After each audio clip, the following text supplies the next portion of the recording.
Hello everyone and welcome to the Information Command Center. We are having what is highly anticipated and equally important a discussion on the proposed reopening for schools for the academic year 2020-2021. We say proposed because, as you know, we're dealing with COVID-19 and our coexistence with the pandemic. And COVID-19 remains very much a fluid situation the world over. So in this discussion, we'll be speaking with the Permanent Secretary in the Department of Education, Innovation, Gender Relations, who is Ms. Michelle Charles, along with the Chief Medical Officer, Dr. Sharon Belmar-George, and the Chief Education Officer, Dr. Fiona Philip Meyer. I'm also joined by my colleague, Primus Hutchinson, because this is a bilingual program today, and we'll want to be able to have our Creole speakers fully informed on the proposed reopening for schools in St. Lucia. I am Lissa Joseph. Let me inform you that, as always, we're inviting you to post your questions on our Facebook platform, and I'll be very much willing to pose the question to the panel. We're also opening up the lines. We will tell you when that will happen. Once that happens, the telephone number is 468-2162. That number will also be on screen. That's a little later on in the discussion. We also want to say thank you very much to our partner stations for joining us for this important discussion today. I now hand over to the Permanent Secretary, Michelle Charles. See, I'm already elevating you, right? Good. That's fine, Lisa. Thank you very much, and good afternoon. Thank you for having us here, and good afternoon to our viewers. After much discussion, engagement, and consultation, the Department of Education, Innovation, and Gender Relations is now in a position where we are prepared to address you on the proposed reopening of schools. Let me preface our discussion by stating that the upcoming discussion that we're going to have here this afternoon surrounds the proposed reopening date of the 31st of August for teachers and the 7th of August for students. The 7th of September for students. The department's primary responsibility at this time is to ensure that instruction and learning is carried out in an environment which is healthy and friendly. And should there be any indication that this situation is going to change, the lives, safety, and health of our staff and students will in no way be compromised, and any adaptations to the plan will be guided by the pronouncements from the Chief Medical Officer. With that said, I welcome our Chief Medical Officer, who is here with us, and our Chief Education Officer, and together we seek to provide clarity on school matters in this unprecedented time. Some of our discussion areas will touch on the approach to learning and teaching in the current environment, and this also touches on the early childhood sector, primary schools and secondary schools, health and safety measures that are being put in place, and some of our welfare support systems and psychosocial services being provided to our students. Of course, we are here to respond to any concerns and queries that you may have during the course of this discussion. And with that said, I will hand over to the Chief Medical Officer at this point. Dr. George? Good afternoon. Thank you very much, Ms. Charles. Good afternoon to all. In St. Lucia, we've done a total of 5,138 tests and a total of 26 confirmed cases of COVID-19. 25 of those cases have fully recovered, and our last case, which was recorded on Tuesday, August 18th, is a repatriated national who's presently in care and stable. As the country continues the phased reopening, the education sector is of importance within the national plan for managing COVID-19. The decision to reopen schools is guided by a risk-based approach to protect the health and promote the safety of students, teachers, staff, and the communities. Evidence-based measures guide the recommendations and protocols that have been put in place to continue as we open up the economy and ensure that our population can live safely with COVID-19. The very same approach is being applied to the reopening of our schools. The factors that were considered include epidemiological factors which focus on the nature of the infection, the health impact that it can have on people, our health system, the national public health capacities, community engagement in the response, and the capacity of government to sustain the social and economic support to the most vulnerable. Other factors considered also include the understanding of COVID-19 transmission specifically to children, our local situation of COVID-19, which I started with, the location of the schools being opened, and the school setting, most of which are within communities, and the Ministry of Education's ability to implement the necessary measures. Guided by the document COVID-19 in Children and the Role of School Settings in COVID-19 Transmission by the European Center for Disease Prevention and Control, the following considerations are at the forefront of the discussion made for the education sector. We have to look at how COVID-19 manifests in our children of school age. And the data which has been noted in schools, in countries which have opened schools, we have to look at this and be guided by it and look at our local situation in making our decisions as well. A small proportion of COVID-19 cases are children, and children are less likely to be hospitalized or have fatal outcomes compared to adults. Children are more likely to have mild or asymptomatic infection. Very few significant outbreaks of COVID-19 have been documented in schools. Investigations of cases identified in school settings suggest that child-to-child transmission in schools is uncommon and not the primary cause of infection while attending school. If the necessary measures of physical distancing and hygiene are applied, schools are unlikely to be the environment for the spread of COVID-19. The initial evidence from the European Union countries suggests that reopening schools has not been associated with significant increases in community transmission. Also, available evidence also indicates the closures of child care and educational institutions are unlikely to be an effective single control measure for community transmission of COVID-19, and such closures would be unlikely to provide significant additional protection of children's health, since most develop a mild form of COVID-19 if they're exposed to the virus. The decisions on control measures in schools should be consistent with the measures within the community. It is important that the wider population, primarily our adults within the areas of activity, adhere to the recommendations which have been issued by the Ministry of Health.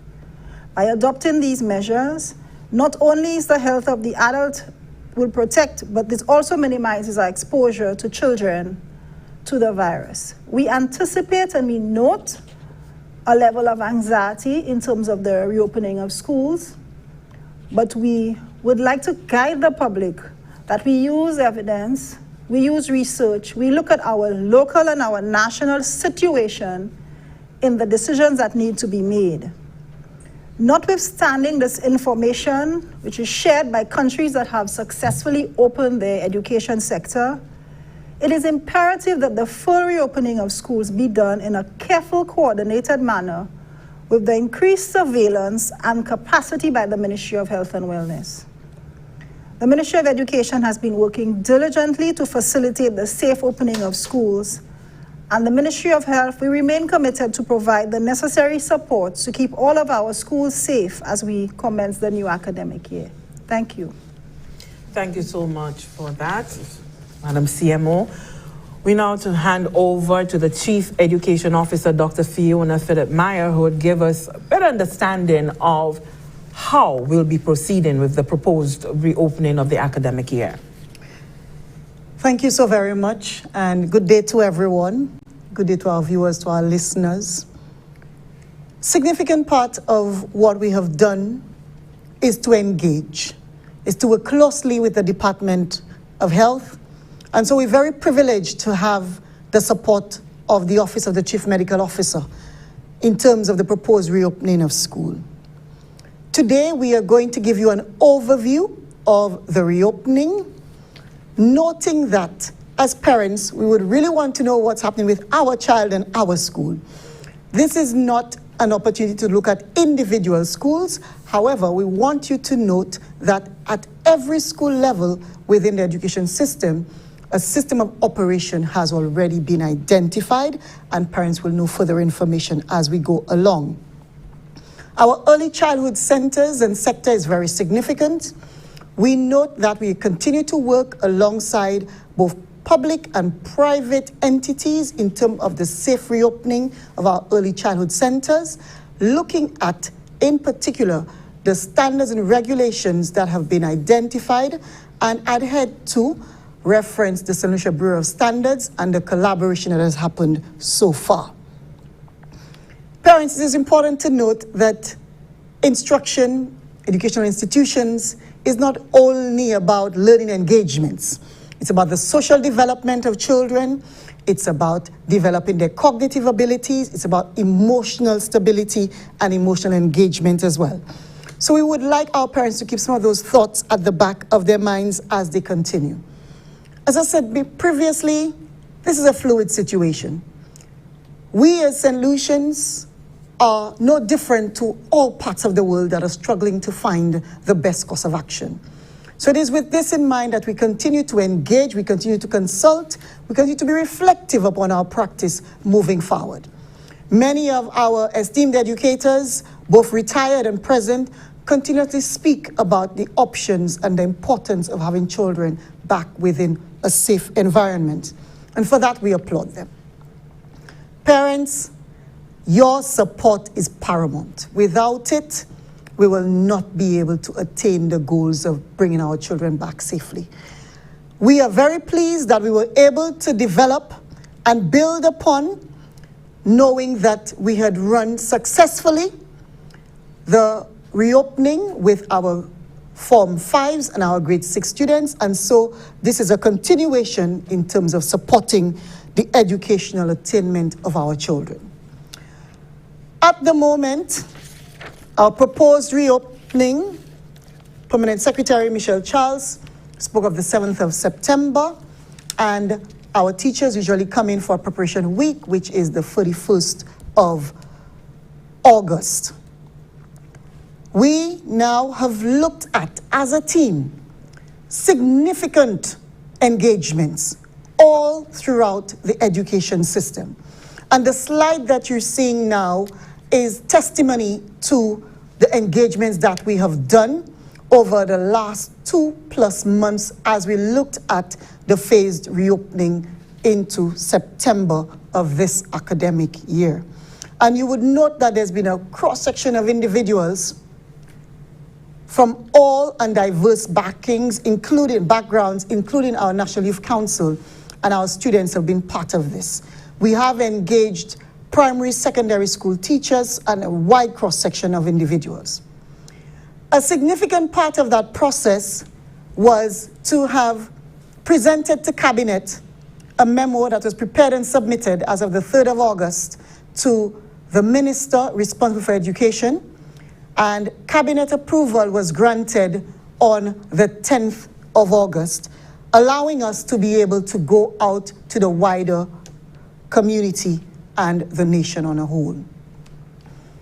At the moment, what is more significant to parents? What will happen to my child? How will school be run in the new academic year? We have looked at several options presented to us.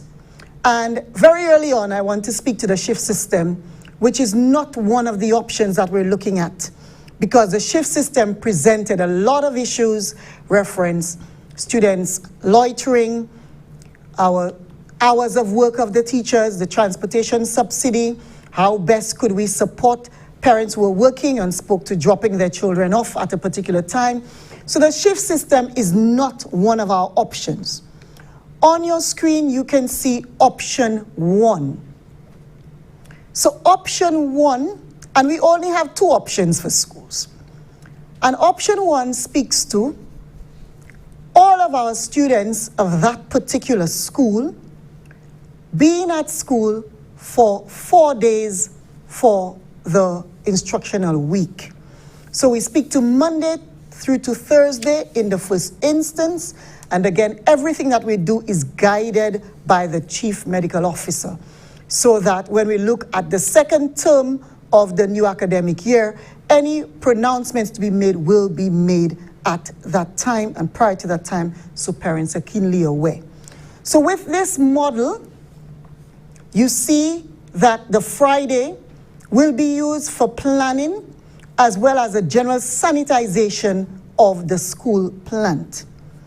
And note that all of the schools had to present their individual instructional plans. These were vetted. These were looked at by a range of individuals and agencies, including our environmental health, and approval was then given. So for parents with small school settings, where the numbers are low, we have schools with 50 students, schools with 100 students. That has been the consideration for the small schools, including both primary and secondary schools.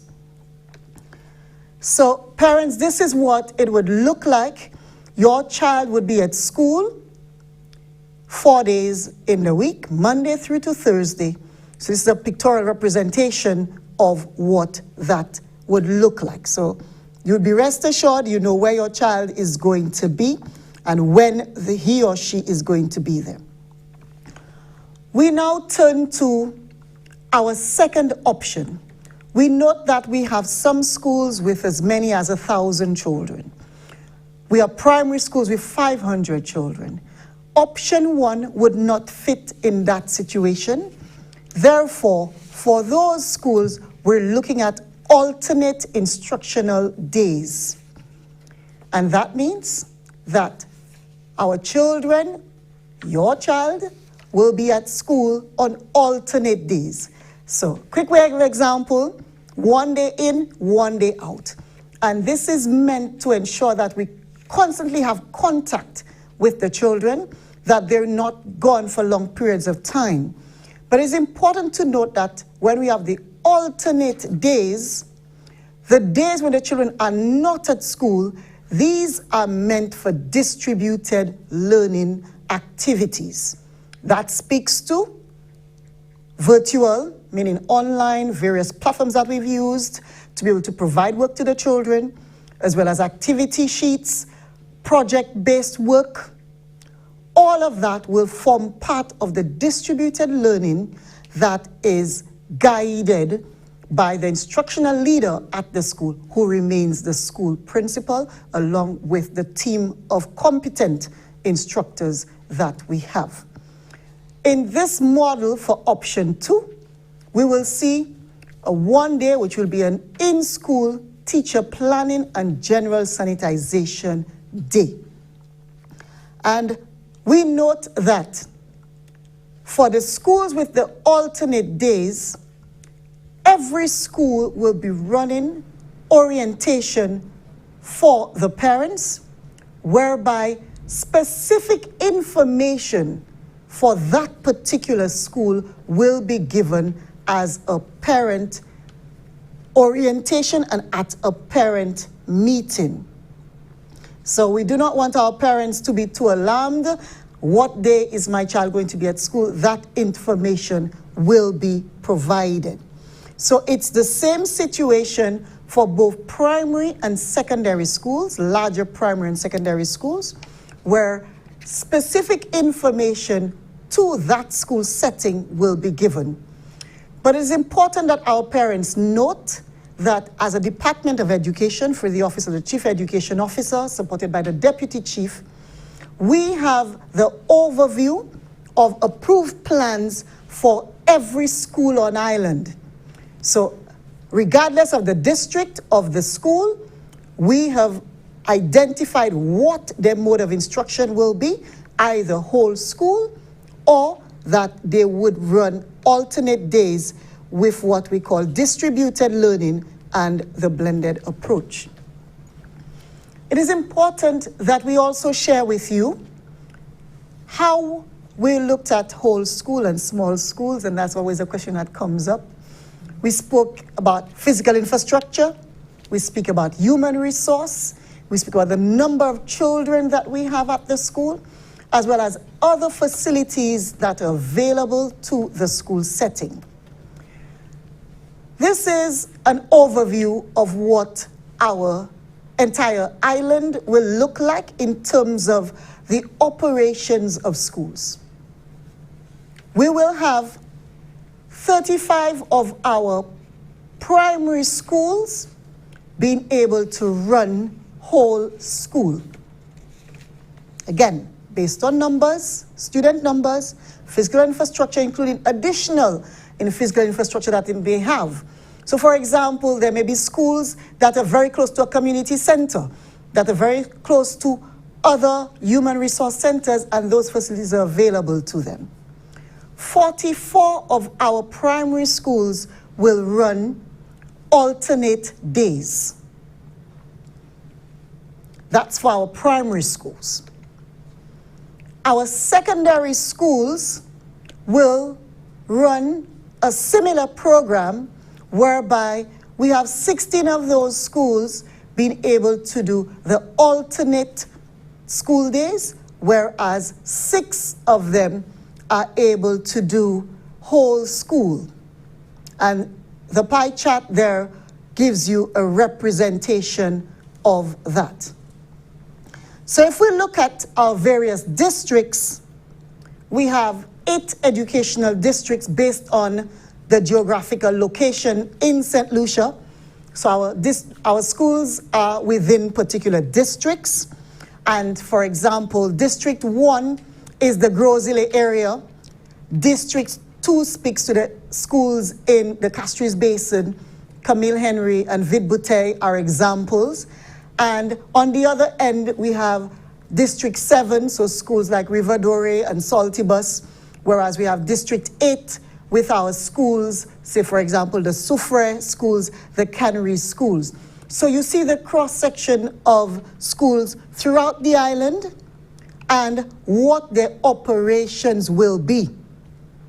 By way of example, you see District 2. Note that in particular, the District 2 has very large primary schools. So it is not possible to run whole school settings for those schools. We have to run with the alternate days. And when you look at the contrast with a District 7, you would find that most of the schools are small schools, and so we can run whole schools at those or in that district. So we're not only speaking to you about it, we're showing it to you as to how that will also function. So similarly, our primary schools, this is the system of operations that you will see in the various districts across the island. And likewise for our secondary schools, so we've broken them up.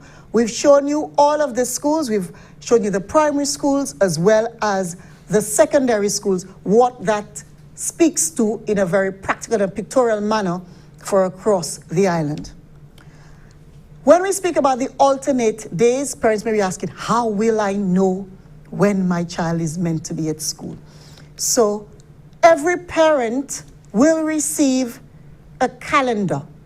This is just an example of what your parent will receive. So the parent will clearly know when the child is meant to be at school, and we cannot speak to the individual schools now, but note that as we engage with parents on a school level, they will be given such an example so that they're clearly aware as to when the children are meant to be at school when we speak of the alternate days of school. We want to encourage our parents. Work with us in terms of personal hygiene and protection. As part of the guidelines of the reopening of school, there's an entire document that has been prepared based on the WHO in consultation with the Chief Medical Officer that speak to the reopening of school within a safe environment. So issues of personal hygiene, issues of wearing masks, all of those are handled in there. And we encourage our parents to work with us in terms of continuing those practices at home, but similarly working out, things like wearing of the mask, short periods at home, so the children get accustomed to it rather than coming to school on the first day and being confronted with it.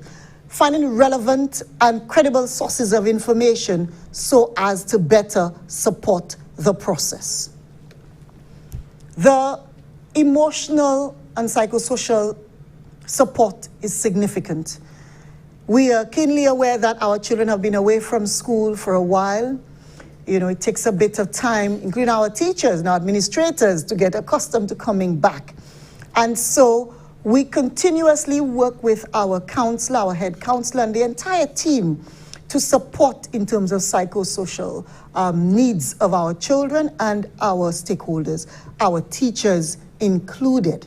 So we want to encourage, we know of the hotline, the 311, but we're also sharing with parents information that they can get. The telephone numbers are shared as part of the guidelines. They're shared with the schools to really support our students coming back and other stakeholders, questions parents may have. We want to remind the general public of our support services, including our transportation subsidy, and we speak to the transportation sector, and we're meeting with members of the team, as well as we're having training for the drivers who work directly with us. But we note that some children will have to take public transportation, and so it's an important sector that is regulated under the national policy that we continue to work with. Our school feeding program will continue for our students who need it as part of the regular service that the Ministry of Education provides. Our book bursaries have happened during this period of time. And so we speak to the continuous engagement, the building upon what has happened with our Form 5s and our grade 6s, as we applaud the efforts of our administrators.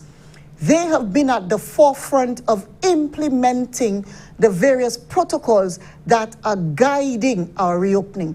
And so we must extend our gratitude as a Department of Education to them, our teachers who continue to work with our students, even during what is supposed to be their vacation, they're at it. Our support staff who are on the ground helping, our janitorial staff, our caretakers, watchmen. We note that you have been a big part of this reopening, and we continue to engage with our team as we move forward. I'm now going to hand over to Madam PS to continue the discussion as we remain reflective upon our practice, we remain guided by the Office of the Chief Medical Officer in terms of the phased reopening and proposed reopening of school, in terms of the physical coming back into our various educational institutions. I thank you. Thank you very much for that, Chief. And as you indicated, the physical setting is very important. We would have addressed all of the academic and instructional stuff, but when it comes to the physical setting, the Ministry of Education as in previous years, we have been placing great emphasis on what happens with our school plans. In previous budgets, the ministry had been allocated a $10 million allocation for school rehabilitation works. This year, of course, in this current environment, we were not able to have gotten that same amount. However, based on the school needs, in terms of what schools felt that they needed, the ministry was able to place focus on some key areas as it relates to addressing and preparing for the reopening of school in September. And some of these areas include mainly our plumbing and sanitation factors. So a lot of emphasis was placed on ensuring that our plumbing and our washroom facilities are in good condition to allow our students to return to school. There has been a greater demand for hand washing stations, and you can very well understand why, and focus has been placed on that. At the moment, our school rehabilitation program is about 60% complete, with most of our projects being implemented. A few of them may be delayed, some of that being due to some circumstances that are outside of the control of the Ministry of Education. However, we can guarantee that most of our works are going to be completed before the reopening of school. And in the cases where there are going to be delays, we will be engaging the schools directly to highlight exactly what the delays are and the proposed completion dates. So it's over to you now, Lissa. Thank you very much for that. We've just had a comprehensive look there of what the proposed reopening of our schools will look like come September 7. And we keep saying that this is a proposed date because at any point, Madam CMO, if we were to have need or cause for us to roll back and have the schools suspended again, that we will. We have the concentration on the Facebook platform would seem to be the concern about our youngsters and why you feel or your office feels very confident that it is okay to go ahead with the reopening, considering that other countries in the world have had to perhaps suspend school once they reopened, or you see a spike of COVID infection among students and teachers? That's a very good question, and I think that is why from my preamble, I gave some of the data for countries that have opened up schools successfully. We need to first look at our national epidemiological situation. What are the cases that we have? And I think if you saw the report that came out on the weekend, we are close to one of the safest countries at this point. So we need to look at our reality here in St. Lucia. What is the level of COVID-19 disease that we've noted? Where are they concentrated? Are they in the communities? Who are the people who are sick? We also need to look at our health system's capacity to manage if we were to get an increase in cases. So all of this is just part of what we looked at, and also look at how does the disease manifest in our people of school age, in children. And for most of them, it's very mild disease or asymptomatic disease. We also looked at what structures that we have put in place. And I really have to commend the Ministry of Education in how they were able to do the grade 6 and the Form 5s. I think it was a good dry run, and the level of coordination and managing at that phase. We are going into a phase which is of higher risk, bringing all the children back. But all of those factors had to be put in place. Our reality is that for the next 2 years, we will be managing COVID. What are our options? We keep schools closed for that period of time. Looking at where we are in relation to the disease, looking at what we've put in place to be able to manage, we are at a point where we can safely ask the children to come in. And we need to look at our national situation, look at the facts and not be led by anxieties and misinformation moving forward. We would have to strengthen, and we have done that, our surveillance system. We have the links between the Ministry of Education and our wellness centers, so if there are any considerations or concerns for us to be able to address that in a timely manner. And the plan is, as we move forward, we learn month by month. If there are any issues and we need to guide the Ministry of Education to make any changes for safety, that is the plan until we improve exactly how education stays open, because we need to look at a sustainable way of keeping each service open. Let's talk about what happens once the children walk through the school gates. Are we having temperature checks being done? How many nurses, or have we established how many nurses, or are we having nurses on school compounds? Are we beefing up the sick bays? How are we dealing with the health-wise aspects?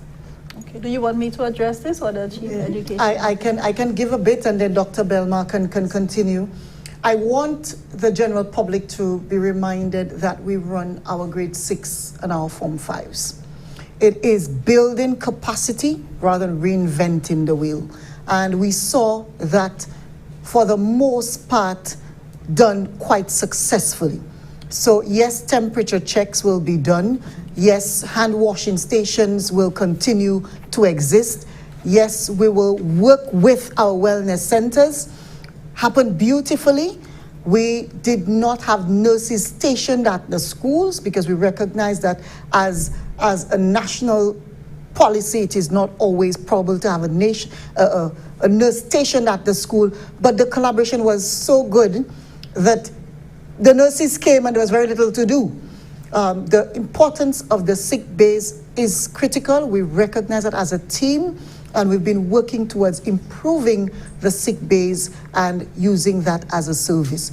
But for us, significant is the collaboration with Ministry of Health and the surveillance that hopefully Dr. Sharon Belmar-George she's insisted upon it. She has reiterated the support there. So we are quite pleased to know that that connection exists and will continue to be built upon. And just before the Chief Medical Officer makes her point, I just want to mention, Chief, that even during our dry run, our phase reopening earlier this year, we noted the collaboration between our health centers and our schools, because quite a few schools are located within close proximity to the health centers. So the nurses were pretty much always on compound, and that relationship has been developed. From the Ministry of Education's end as well, we noted what's happening in the schools and what the demands are. So in our annual request or putting out for the procurement of school supplies, we increased our numbers in terms of the sanitation products required at the school and also the thermometer checks that are the thermometers required on the school premises. So we are going to be ensuring that all schools are better equipped to be able to deal with the health concerns. As Chief indicated, we're still working on the sick bays because some schools do not have the physical capacity to be able to manage that in terms of a space to identify as a sick bay, but we are working in that regard, and a number of external agencies are willing to work with the Ministry of Education in that regard. Okay, CMO, children with respiratory conditions. A lot of people are concerned about children with their asthma, bronchitis. What is the recommendation of dealing with these students? Firstly, we definitely need the cooperation of parents and the wider communities, the wider stakeholders in successfully reopening school. A child who develops fever, cough, sore throat, shortness of breath, these children should be taken to the nearest respiratory clinic, and in all of the communities we have one. We have 5 respiratory clinics. Those children should be taken there for testing and for care. So the first line of action is to ensure that if your child has developed fever, is coughing, seem to have respiratory signs and symptoms, you take this child for care and not allow this child to come into school. We have children with other chronic conditions, for example, asthma, like you indicated, and some of those kids would have difficulty keeping the masks on.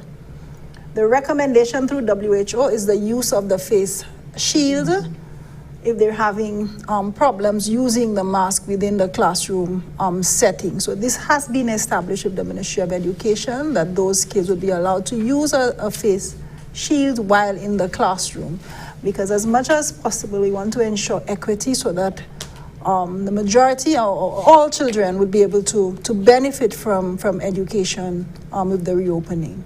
All right. So are we helping parents along? Do we have supplies of face masks, face shields, extra on hand at schools to assist? Yes, we do, Lissa. The expectation is that, of course, all parents are going to provide their child with a face mask or whatever it is that they require for school for their own safety and well-being. However, the ministry will maintain at every school an additional supply should the child forget his mask or whatever it is that he requires, that there is a provision made at the school to assist that child. So no child will be sent back home because you don't have a mask. There will be supplies for students. Primus Hutchinson is going to chime in, but before we go across to him, early childhood centers, this is of a tremendous concern. What is that special mapped out plan for early childhood centers? The special mapped out plan is that in collaboration with the Early Childhood Unit, Central Bureau of Standards, we've looked at individual centers. So all of the centers, the majority of which are privately owned, have presented an instructional plan. So similar to both primary and secondary schools, they've provided to the Early Childhood Unit that instructional plan. As of this morning, I was still looking at the plans that have been submitted. So the process is that the private centers, they provide the plan to the early childhood unit. Childhood unit looks at it. If there are any concerns, speaks to the leaders of those administrators of the centers. After it's been sorted out, that plan goes to environmental health. The environmental health team, they've been at many of our early childhood centers as well as our primary and secondary schools. So they're looking for particular benchmarks by which they're going to then say that center is approved for reopening. And so the environmental health team then liaises with the early childhood center, and we have gotten approval for some of the centers.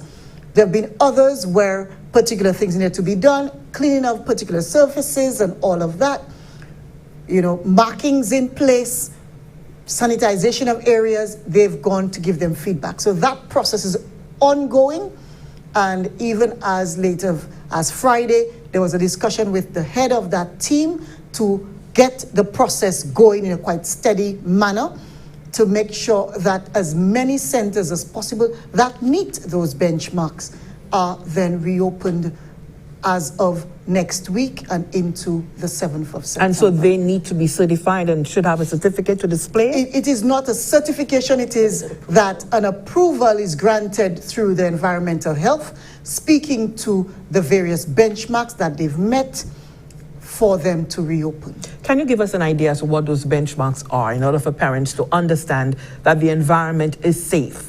Yes, for the early childhood sector, we recognize that we have little ones, we have tiny tots. And so, the physical distancing, how to handle children, because there's a lot of touching of children, the cots on which they sleep. What are the surfaces of those cots to make sure that they can be sanitized, they can be wiped down in a particular manner? Because, cloth cots are different to a plastic cot. The amount of sanitization that they have, the level of teacher-student ratio. How many children do you have in a center? We know that we've had centers with 30 little ones to one individual. That is not something that we can continue to have. The social distancing markers, information for parents, the basic little posters. And we're not speaking about, going out there and printing all kinds of fancy posters, but handwritten posters that speak to, washing of hands, covering of the mouth, children with respiratory issues, children who have a cough and cold, leaving them at home, working with the team. So these are some of the things that we've spoken of in terms of early childhood and developed with the Central Bureau of Standards along with the early childhood unit. So our preschoolers, and we want to stress that CMO, are not supposed to be wearing masks. But we want the teachers or the caregivers to be the ones wearing the mask. Yes, generally, according to WHO, under 2 years, it is not recommended the use of a mask. But for us here, generally under 5 years we use, because even for 3-4-year-olds, it tends to be difficult to get them to adhere to. But what is extremely important at that stage is that any child who develops respiratory signs and symptoms not be taken into a service where there are other children there. And this needs to be enforced at the maximum. And so if we are in the flu season, your child now develops a cold, you should keep your child home. Or take the child to the nearest respiratory center for care to get reviewed. I know yes. I just wanted to add too that it's our knowledge that one of the challenges for the early childhood practitioners has been the space capacity. As Chief indicated, sometimes in some schools you have, say, 30 little ones. But now if we're asking that they practice social distancing, some of the schools have the challenge of how am I able to earn that income to pay the teachers if I'm going to be having less students in my space? And we have been, through our early childhood units, been encouraging them to have, for institutions that are close to, say, HRDCs or community centers, or there are buildings nearby that they can occupy, that they work in collaboration with the agencies to allow them to be able to occupy nearby buildings, such as the HRDCs, to allow them to continue to provide that kind of service. So, in effect, sharing space. So, if they operate at the center, then they can also have a second operation at those institutions. Special needs, children with special needs, these schools are opening up as well, the special consideration for our differently abled. Well, we've been in conjunction with the Education Office of Special Education, we've met with, as an individual group, the administrators of all of our special education centers from across the island. So the plans have been developed, they've been approved as well. We have peculiarities to special ed because some of our children, there's a lot of physical contact that they need based on a level of need. But through that office, and Mr. Dale Segis is the officer responsible, there's constant engagement. In some of the cases, we have, say, Lady Gordon Opportunity Center, a slightly different clientele and population as compared to, say, the Viewfort Center, where so many of the children there may have physical disabilities. And so we're working in collaboration with them to be able to put a plan in place, because we also recognize that they're some of the most marginalized children and that we do not want to keep them out of school for too long, yet we have to find that balance between not exposing too many children. So individual school plans have been presented for those, and we work in conjunction with that office to ensure that when we reopen, as the proposed date, 7th of September, our children can also benefit, because the more they in particular stay away, the bigger the gap to fill afterwards, and you know, some of the bigger issues come back afterwards. All right, we at this point, let's say hello. Bonjour, Primus. Thank you for that. You're passing us over there. Bon après-midi, Lissa. Je viens après-midi. Monsieur, madame, bienvenue pour une grande discussion sur la GIS, NTN, côté préparation qu'a fait pour vivre ouvert l'école encore. Comme ça, toute l'école est pour fermer parce que maladie corona mettons pèse sur cette sécurité fortement toute la terre a fait.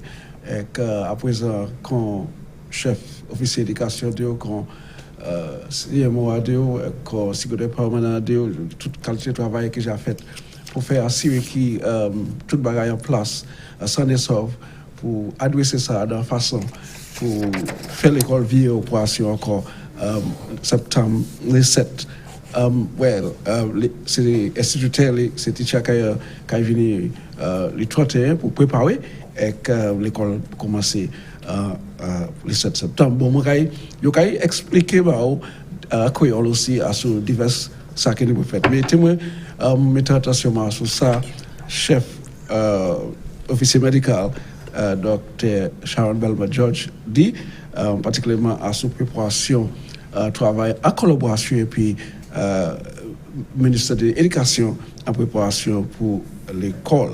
Bon, il y en a de ces façons qui montent plus concernés, c'est tes enfants, parce que peu le monde croit que maman est plus sensible pour maladie corona, mais chef officier médical a dit maman c'est pas une situation qui est très fort en maman, il n'y a pas qu'à trouver maladie même quand les adultes, les plus grands citoyens qu'à trouver. Alors les tout bagaille en place est plus aisé pour ça adresser ça, parce que si maman il a pas à dans façon côté maladie à menacer ou quand il a menacé les plus grands monde, alors toute opération en place pour faire assurer que c'est la toute santé protection l'environnement ça là, c'est parents ils pour supporter aussi, c'est pas en situation côté CMO, chef officier d'éducation, les officiers, ni ministère de santé et aussi ministère de l'éducation qui ne peut faire tout le travail là, les parents, ni pour jouer un rôle qui est très important pour assurer qui protection ces enfants en l'école. Et là, il y a plusieurs actions qui sont en place pour ça, faire assurer que si on est entre l'école, ça ne sauve avec toutes ces règles-là qui supposé faire, ça a fait à l'école là, mais il a fait de façon côté il faire assurer qui si on est là, parce que maman yo ni l'habitude là pour jouer, toucher un à l'autre, et pas facile pour ça faire assurer qui suivre toutes ces règles là comme supposé, mais c'est raison qui fait tout arrangement j'ai en place et je peux expliquer ça. Moi ça docteur Mayer bien capable de faire ça et secrétaire permanent madame Michel Charles qui était qu'à essayer qu'on là avant de commencer à causer qui a fait ça, c'est tellement bien. Alors pour nous parler directement sur ça, on voulait commencer avec Dr. Mayer il expliqué toutes ces diverses façons qu'il a fait.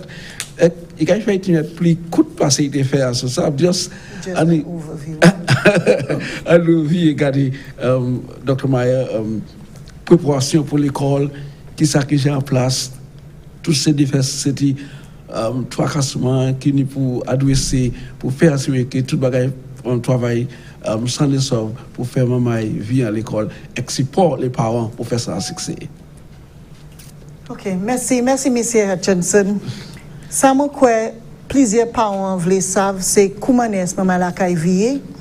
Merci bon Dieu nous j'ai joindre support madame Sharon Belmar-George et puis j'ai dit nous continuer de travailler avec lui, il a dit nous c'est impossible.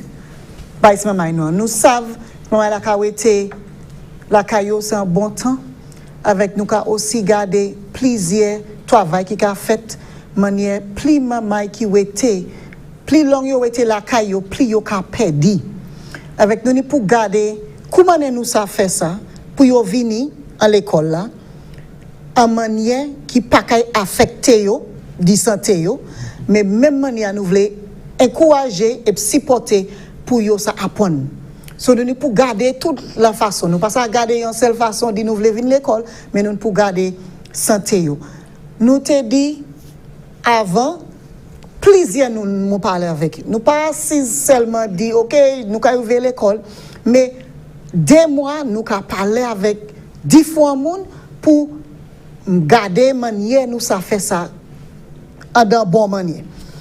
Nous teni plus go group en cette liste c'est cabinet of ministers nous préparer so cabinet memo ba yo avec yo dit nous oui nous ça ouvert l'école là nous déjà joindre nous te guidé par Dr. Sharon Belmar-George chief medical officer so nous joindre ça les 10 août nous joindre so actuellement nous en de première position pour nous ça parler by tout l'autre monde pour essayer, pour expliquer qui ça nous voulait faire. Pour plusieurs parents, ça vous voulez savoir, c'est qui les jurys comme ils viennent, l'école, et puis comment est-ce qu'il y a une manière qui est bon. Nous gardons 2 différentes manières pour venir à l'école. Là, nous, ni petit l'école. Si nous parlons de petit l'école, nous parlons de l'école qui n'est pas en chai maman, mais aussi l'école qui n'est en chai lait. Par exemple, Stanley John Odlum Secondary School, yo ça prend 7 semaines.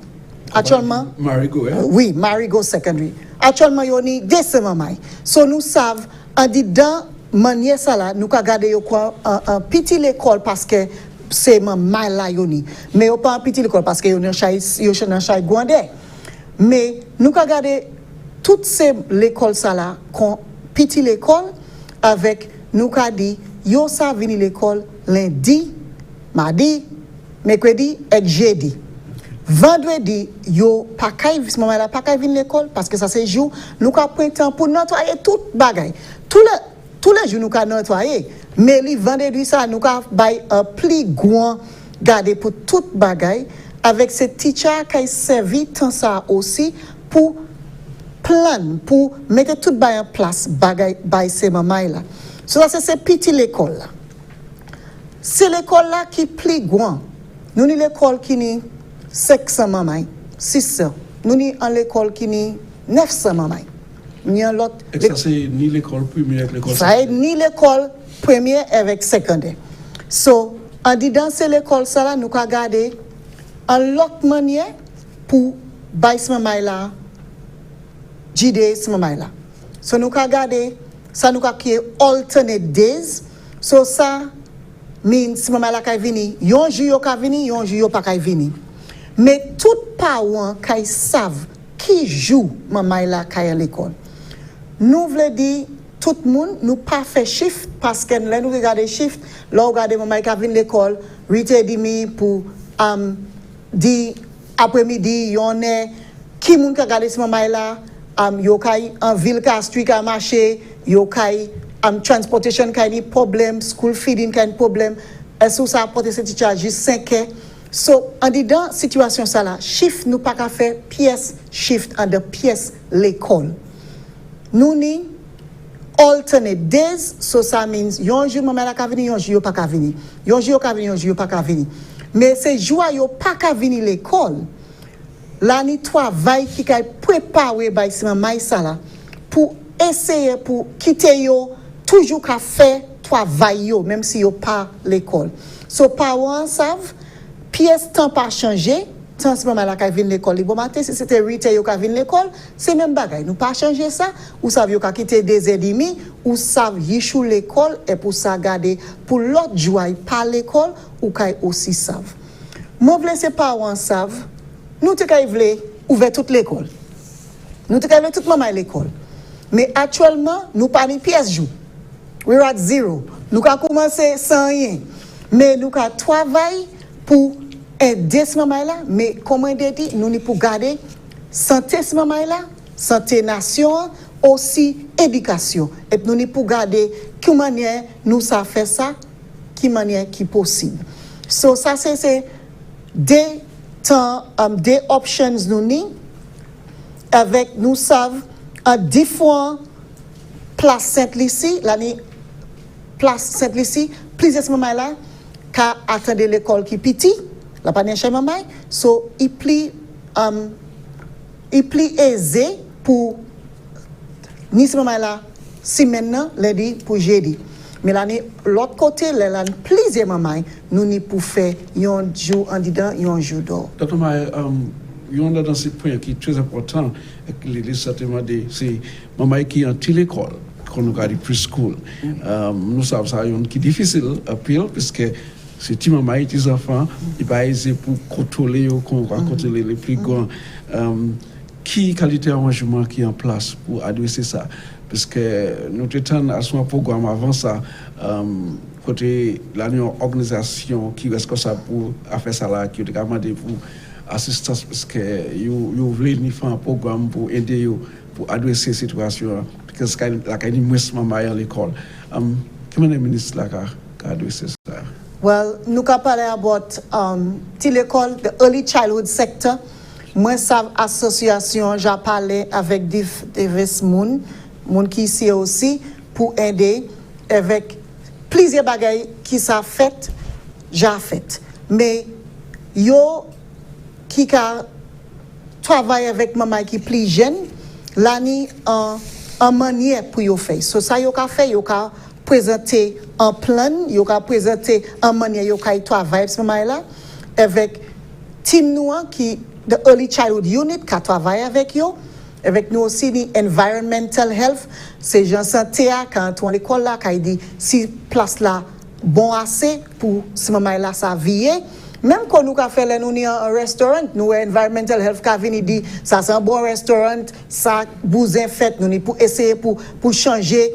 So c'est même situation, hein, environmental health qui supporter nous pour dire parce que nous savons ça plusieurs c'est l'école là qui a deal avec petit maman, c'est l'école qui pas gouvernement, yo c'est monde privé qui a venu avec yo ka ouvert. Mais nous avons continuer de travailler avec eux parce que nous avons apprécié plus moins maman c'est moins l'argent moins maman ou style ni pour payer tout ça ni pour payer mais nous avons travailler avec eux avec nous toujours là pour réfléchir avec ministre santé aussi comment nous ça essayer pour aider. OK, avant de venir pour Lissa, nous allons parler vite et puis si vous êtes permanent, je vais quitter ici pour dire tout le monde aussi.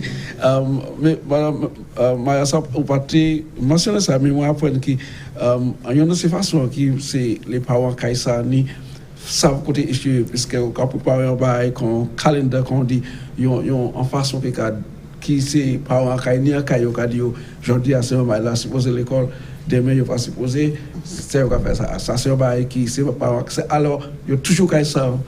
Qui m'a des situations qui marché pour eux. Madame, si vous êtes pas Madame Michel, Charles, excusez-moi, nous allons parler sur préparation de l'école là même, qui ça qui est en place. On savait on est pour une place pour maman laver la main, on est place.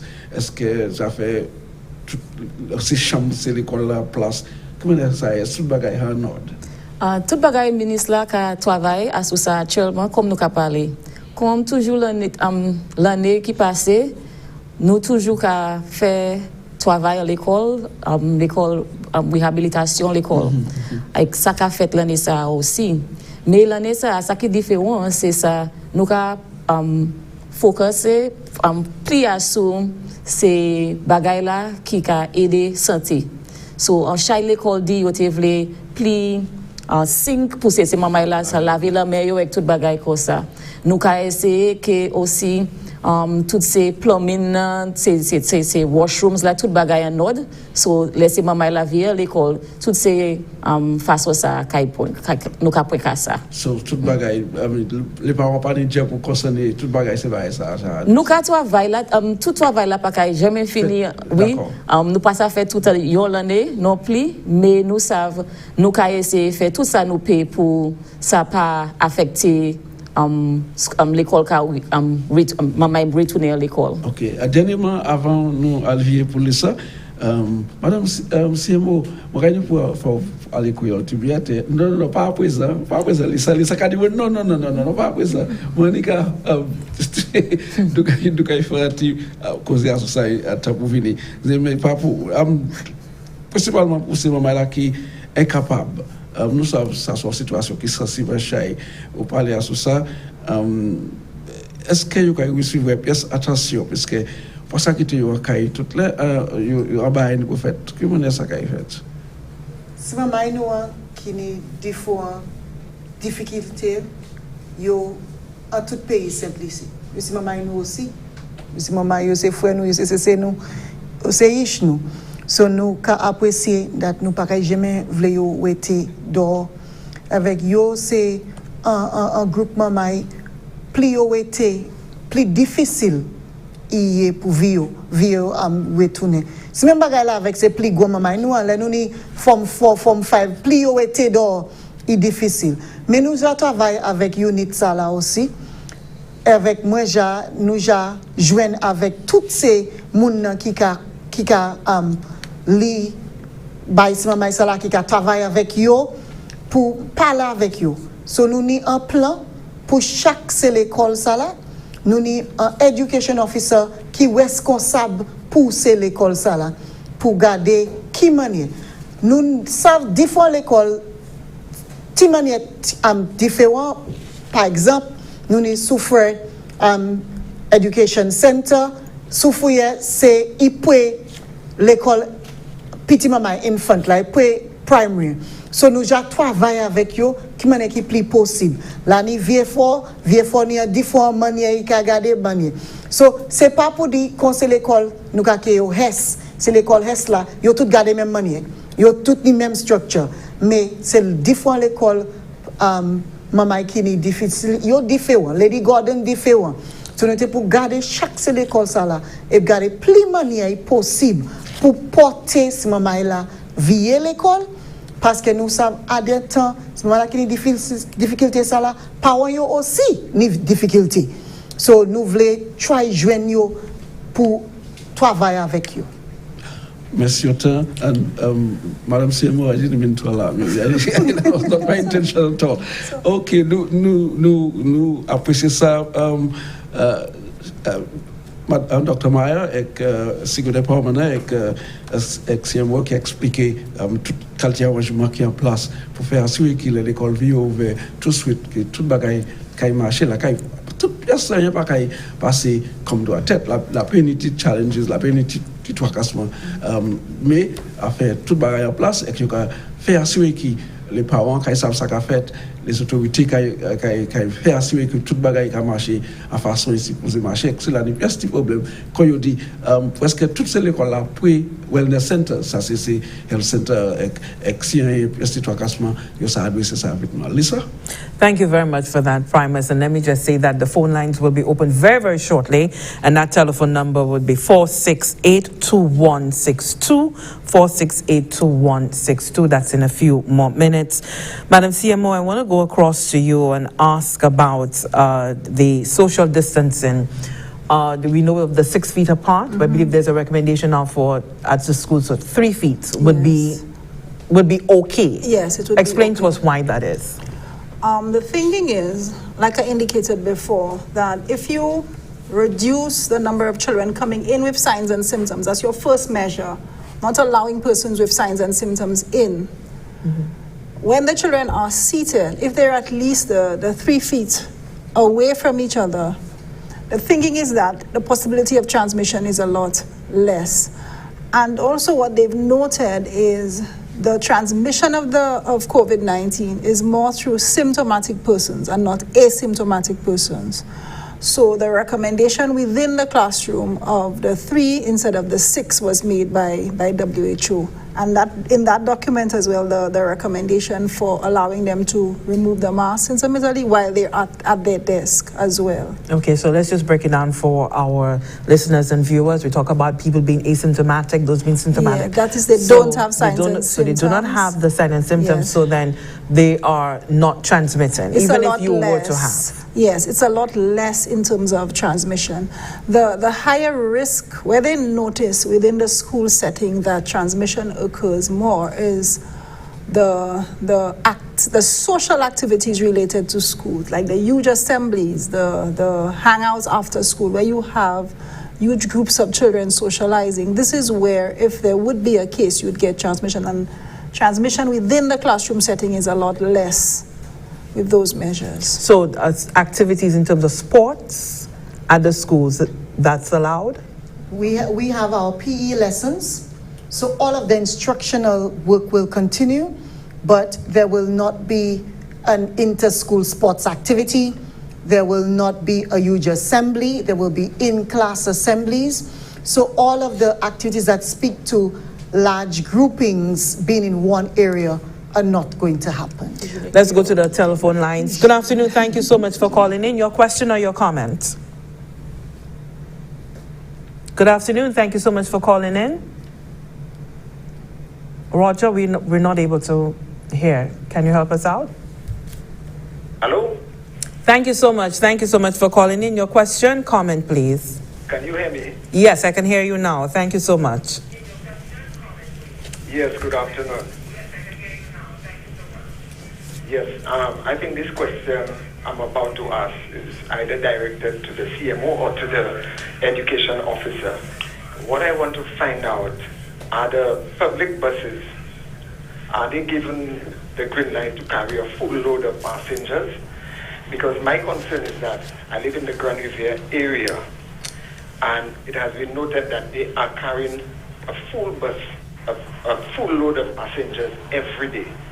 Now, my son is asthmatic, and coming to school, the opening of school, he will be traveling on those buses. What is it? I need to know. Are the buses given the green light to carry a full load of passengers? That's what I need to know. These are my concerns. Thank you so much for that. For the protocols for the transportation sector, the maximum for the minibuses remain at 10, and the use of masks on the bus at all times by everybody on the bus. So we've not given the minibuses the go-ahead to fill up the bus. Now, how that's going to work with the school students? Because we're now having them, those who do not have assigned buses are now, they will be taking the private buses. So before we get to that, let's just say thank you so much for calling in.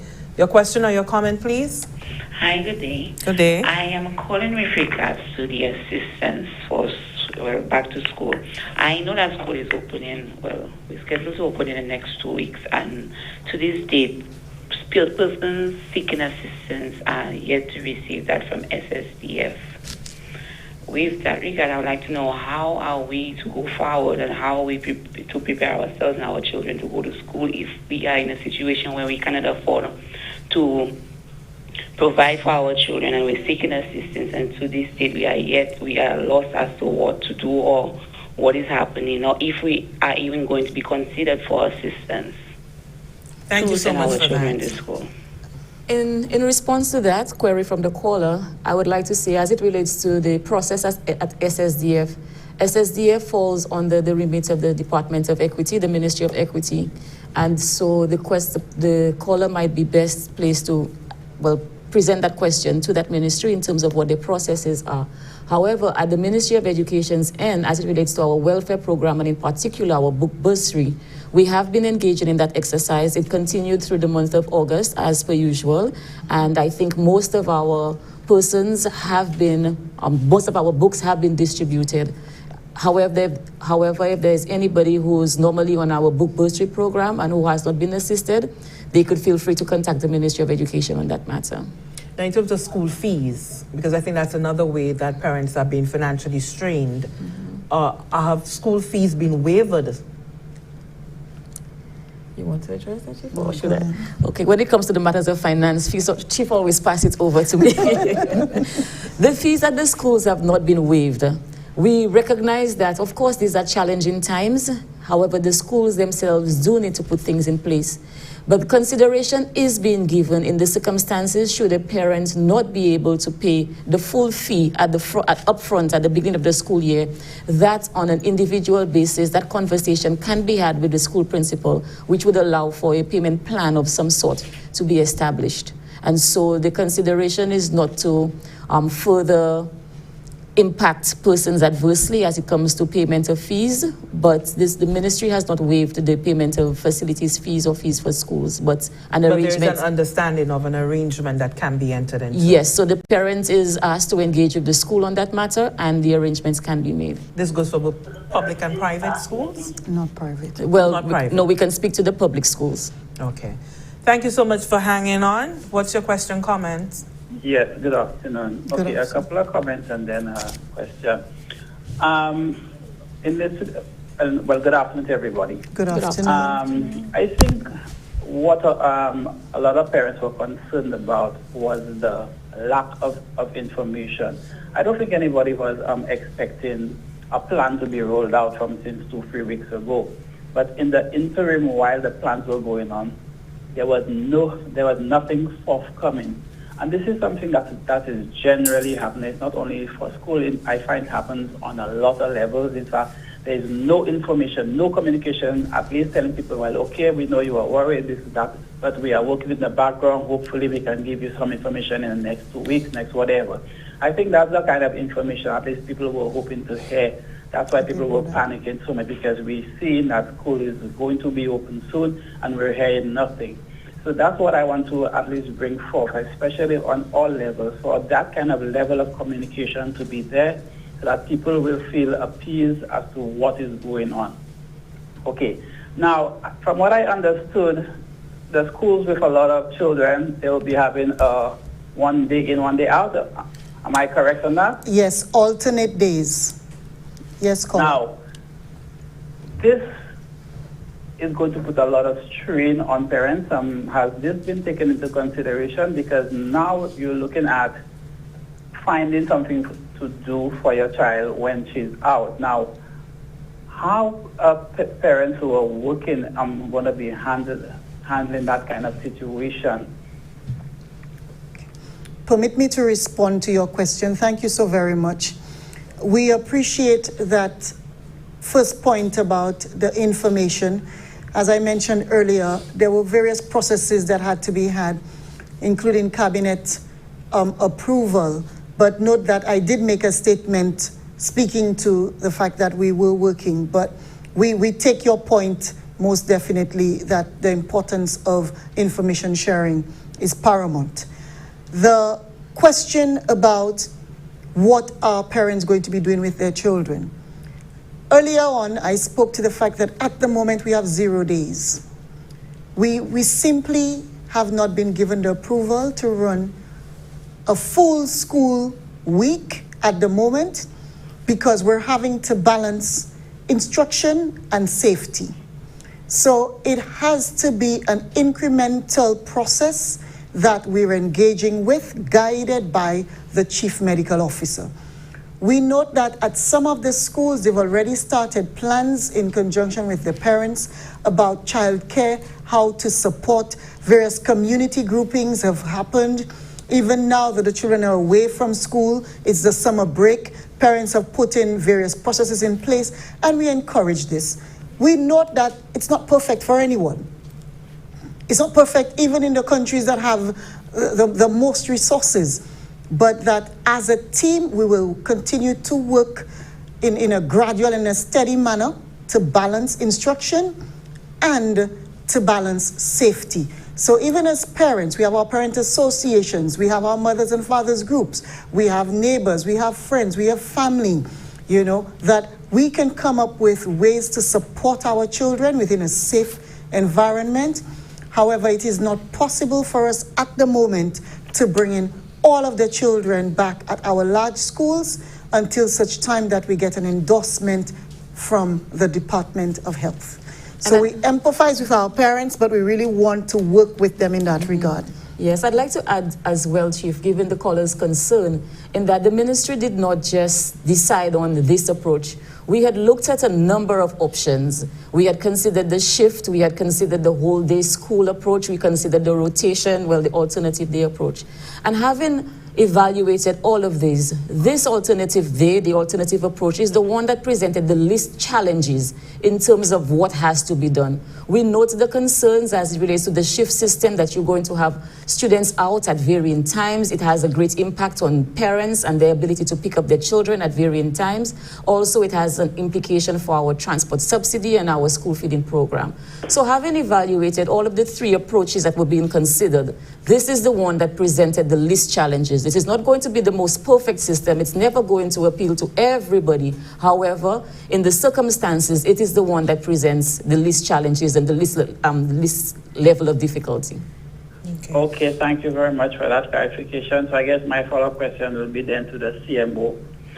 In our observation so far in St. Lucia, in reference to the COVID, we have not had any community spread, right? So far, the cases we've had, thank God, have been imported, and thank God for quarantine. We've been able to nip it in the bud before we can get community spread. So, but in light of that, there is no possible way that there could be any approach like what we're doing with the tourism surface approach. I know they're not getting into the system right now. They're being confined to the hotels. But since we have no evidence so far of on-the-ground spreading, couldn't there have been something whereby, I'm just asking because you're the CMO, that we could have taken that chance and then go back to those, more stringent approaches? I'm just saying based on our observation so far, so I just want to hear your rationale behind not taking that approach, because so far on the ground we have had no spread. So I'm just wondering if that could not have been done as a first thing, and then if we see it deteriorating, then we can go to more stringent. I'll listen on the air. Thank you very much. Okay, thank you very much for that question.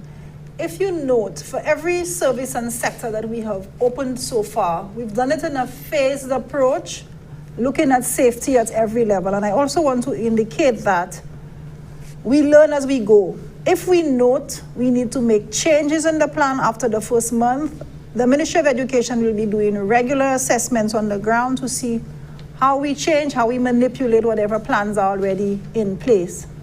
But I also want to indicate that as we move forward with the opening of the economy, our level of risk goes up at every level. You note our borders are open, so there's a greater risk or possibility of introduction of cases. There are other risk factors that we have to look at. The illegal entry of persons from countries with a high incidence of cases. To start off a full opening where we have large numbers of children sitting very close together, there would be a level of irresponsibility, and I'll indicate why. Every time we get a case, we need to go 14 days plus 2 days before in our contact tracing. So we can't start off with a full class where there's a possibility of transmission. And every protocol we do is to reduce the possibility of transmission. What is happening with the protocols for the schools and how it is set up, it allows for, if possibly a child comes in with COVID-19, it does not spread to the other children within the classroom. If we have a full classroom of children sitting very close and one of those children happen to have COVID-19, from the get-go, we're looking at 30-something children that could be transmitted, and then to their families. So as much as possible as we're starting up, we want to ensure that if there were a case coming into a classroom, the possibility of transmission to the other children would be minimized, and hence the need for reduced number of children within each classroom. Unfortunately for the Ministry of Education, every school seems to be different. So it was not possible to have a one-size-fits-all. Assessments of every school had to be looked at and what the possible risks are. So some schools would be able to do, like the Chief Education Officer indicated, a whole school approach. They'd be able to do that in a safe way. Some schools have separate desks for the children. This is a safer measure than sharing a desk with another child.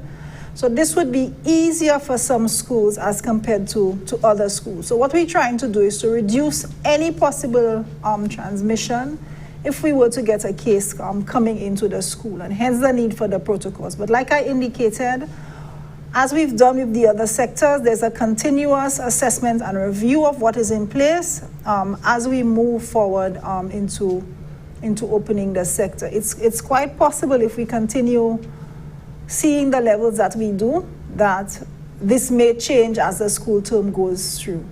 Okay. Do we still have a call online? Yes.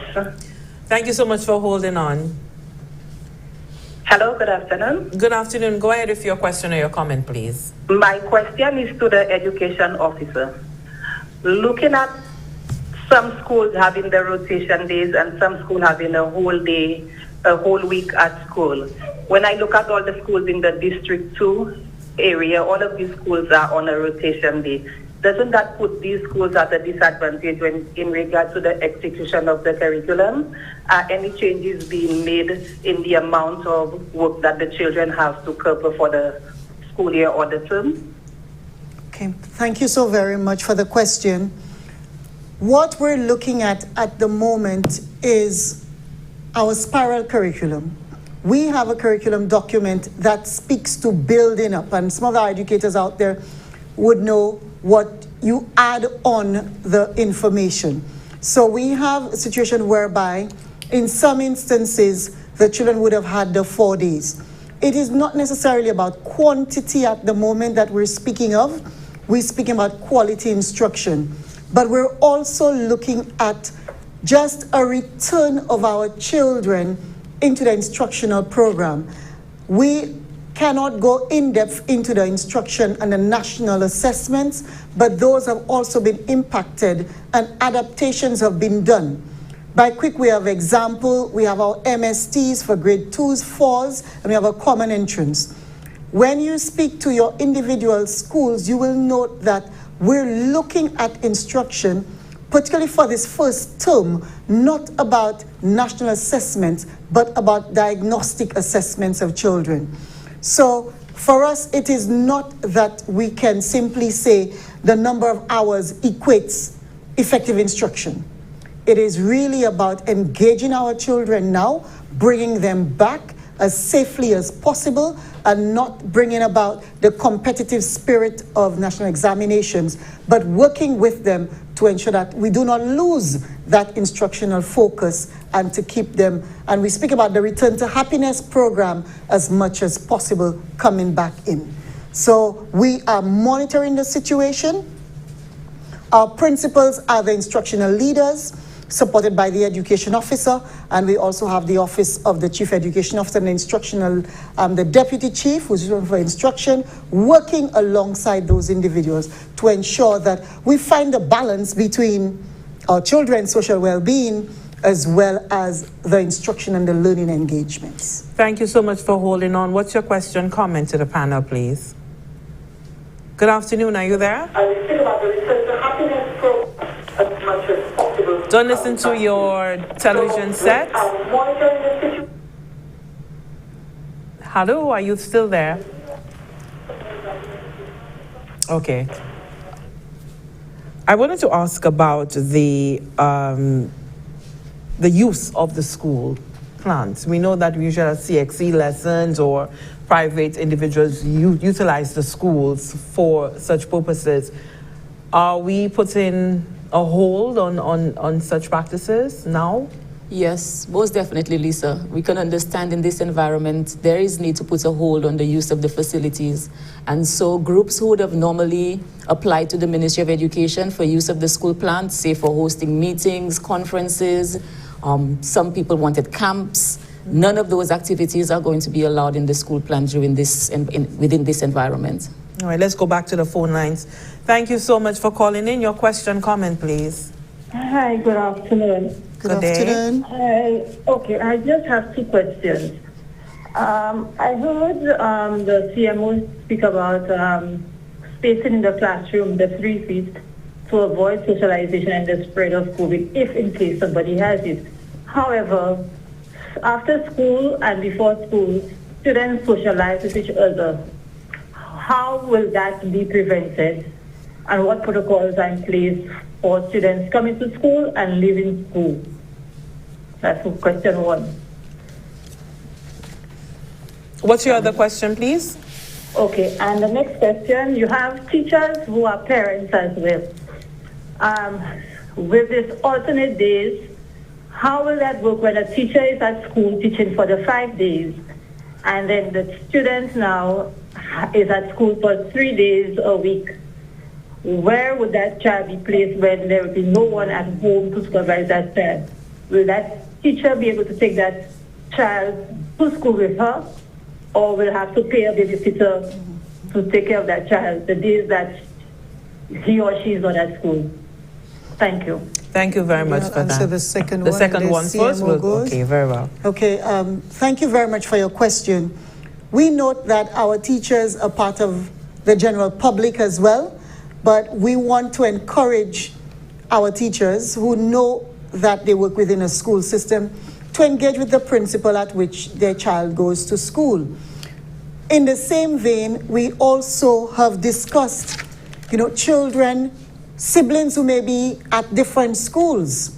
So all of these things, we're empathetic to those situations that you would want to work with the two principals to make sure that the two siblings have alternate days in a similar manner so that parents can work with it. So in the same vein, we know that our teachers are very good at communicating. We encourage them to communicate with their school principals to work through. We would not be able to speak to the individual school situations at the moment, but we always continue to engage to make sure that the general public, as well as our teaching body, gets the best instructional support and can balance work and the supervision of their children. So the step would be to engage the school principal.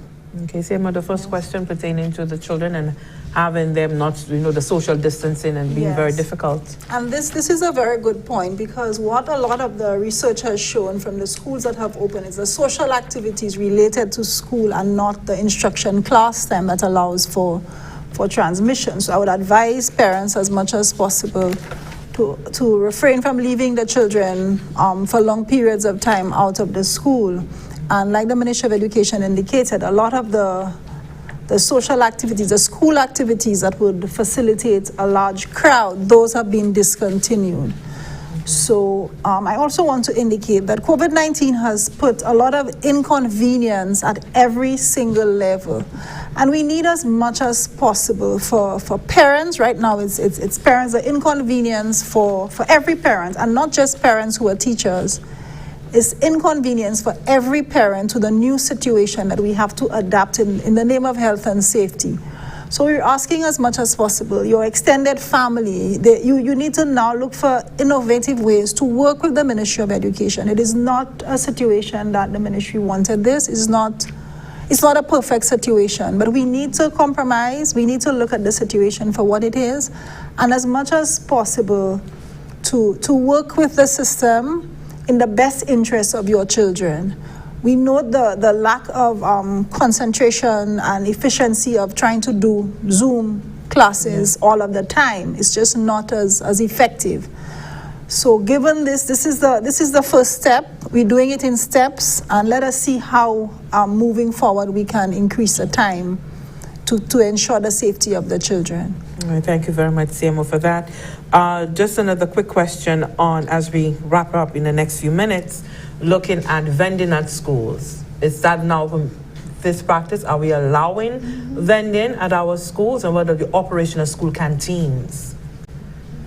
Well, vending at our schools has not been impacted in terms of that not being or that being prohibited.